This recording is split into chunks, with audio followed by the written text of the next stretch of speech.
que você está no meio de uma cidade tomada por labaredas. O calor consome as estruturas frágeis da sociedade ao redor. É exatamente essa a metáfora que Pedro utiliza quando fala do fogo ardente, das provações que estavam enfrentando. 1 Pedro, capítulo 4, versículo 12. Para aqueles discípulos, o mundo não apenas se mostrava hostil, mas lançava sobre eles acusações, zombarias e perseguições, simplesmente por viverem de maneira diferente, por escolherem o caminho do reino de Deus. Mas Pedro, com ternura e firmeza, os encoraja a olharem para esse sofrimento não como um acidente ou um erro de percurso, mas como parte da vocação de seguir a Cristo. Amados, não se surpreendam com o fogo que surge entre vocês para os provar, como se algo estranho lhes estivesse acontecendo.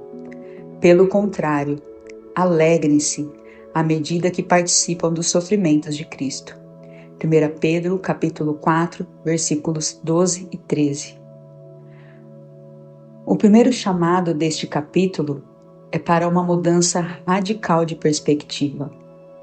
Não se trata de buscar o sofrimento, mas de entender que quando ele vier por causa do Evangelho, isso não será sinal de derrota, mas de identificação com Cristo. Pedro está ecoando a bem-aventurança de Jesus. Bem-aventurados os perseguidos por causa da justiça, porque deles é o reino dos céus. Mateus, capítulo 5, versículo 10. Mas como viver essa realidade no chão da vida? Pedro é muito prático. Ele começa dizendo que já gastamos tempo demais vivendo segundo as paixões humanas. 1 Pedro, capítulo 4, versículo 3. O tempo agora é para viver segundo a vontade de Deus. 1 Pedro, capítulo 4, versículo 2.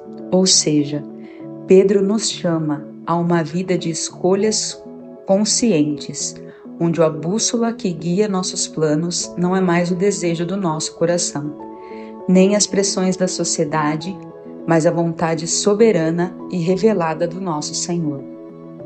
E que vontade é essa? Pedro apresenta algumas expressões concretas dela. Vigilância e oração. 1 Pedro, capítulo 4, versículo 7. Em tempos difíceis, a primeira tentação é correr, se esconder ou agir pela carne.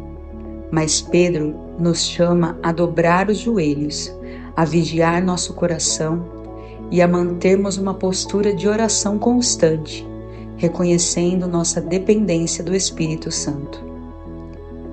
Amor ardente uns pelos outros.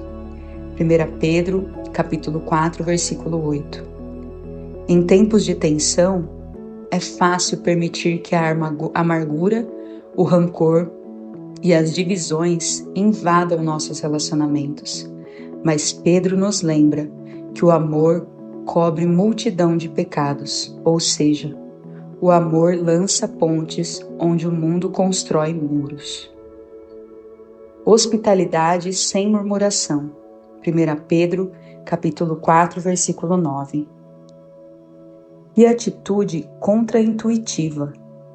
Em tempos de perseguição, nossa tendência seria fechar as portas, mas Pedro nos convida a abrir as portas da casa e do coração, recebendo, acolhendo, mesmo que isso traga custos.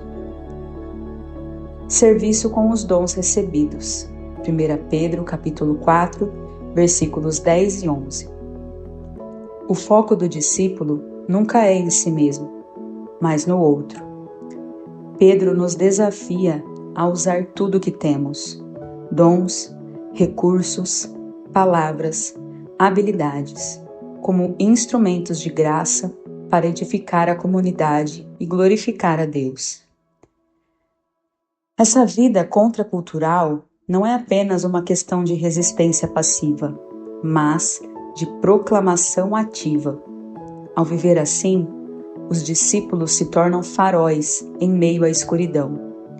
Como Daniel na Babilônia, que mesmo no palácio de um rei pagão, manteve sua fidelidade a Deus e assim testemunhou diante dos poderosos do mundo. Daniel capítulo 6. E assim como no passado, hoje somos chamados a ser estas vozes que mesmo em meio ao fogo ardente das provações modernas, perseguições, zombarias, desprezo, isolamento, permanecem firmes, vivendo para Deus, proclamando com palavras e atitudes a superioridade do reino. Vivemos em dia em que o cristianismo autêntico é ridicularizado, em que manter padrões bíblicos é visto como antiquado ou intolerante. E nesses dias, somos tentados a silenciar, a diluir a verdade para sermos aceitos. Mas Pedro nos chama a outra postura, a de sofrer, se preciso for, por causa de Cristo, e não se envergonhar, mas glorificar a Deus por isso. 1 Pedro capítulo 4, versículo 16. Essa é uma palavra dura, mas profundamente libertadora, porque nos lembra que nossa identidade não depende da aceitação do mundo, mas do zelo de Deus sobre nós, e que mesmo que o mundo rejeite, o Senhor da Glória nos chama seus filhos.